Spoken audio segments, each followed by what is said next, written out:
Hello, today we're going to be learning about the tar spot fungus, which is found on sycamore trees, and investigating how its distribution is affected by tree management and air pollution. This investigation is based on the Opal Air Survey, and you can download this booklet using the link on the screen. The tar spots are these dark blotches on the leaves with a yellow ring surrounding a shiny black centre. The best time to do the survey is between July and October, when the spots are most developed. Sycamore trees can be identified by their 5-lobed leaves, with the 3 top lobes slightly longer in length, and the petiole, this is the stem of the leaf, is reddish or pinkish in colour. Tar spots are produced by the fungus Rhytismia acarinum. The fungus spends the winter in infected leaf litter on the ground, and in spring it produces spores which are transported to the newly emerging leaves by small insects and wind. During the summer the tar spots develop, and these are the damaged parts of the leaves. In spite of the spots, the fungus is not particularly harmful to the tree. Now, because disease transmission depends on the overwintering leaves, if the leaves are swept up and removed, then you can expect less tar spot the following year.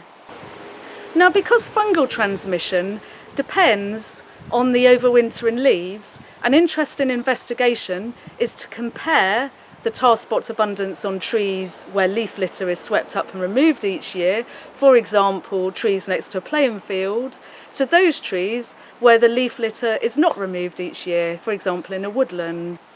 So first you need to come up with a hypothesis for your dependent variable, tar spot abundance, and your independent variable, tree management.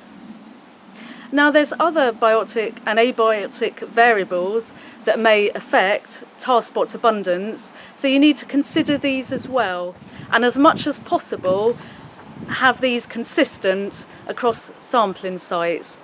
So for example, you don't want to have all your sampling sites where tree litter is removed in a well-lit area, and then all your sites where tree litter is left in shady sites. First you need to come up with a hypothesis based on your dependent variable, tar spot abundance, and your independent variable, tree management.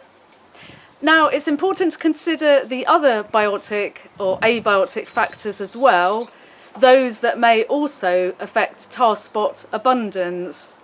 So for example, if possible, avoid all your sampling sites with leaf litter removal being in well-lit areas, and all your sampling sites with leaf litter left on the ground being in shady sites.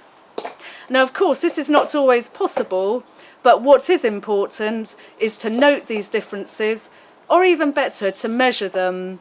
For example, if your school has a light meter, you could use that to measure light intensity.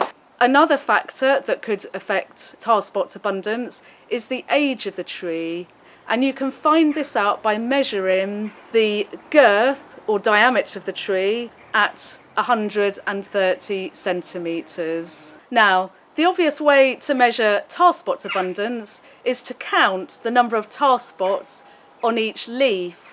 But obviously you can't sample all the leaves on the tree, so you need to work out an unbiased sampling strategy for selecting which leaves on the tree you're going to sample. You'll also need a method for recording the amount of leaf litter under each tree that you sample.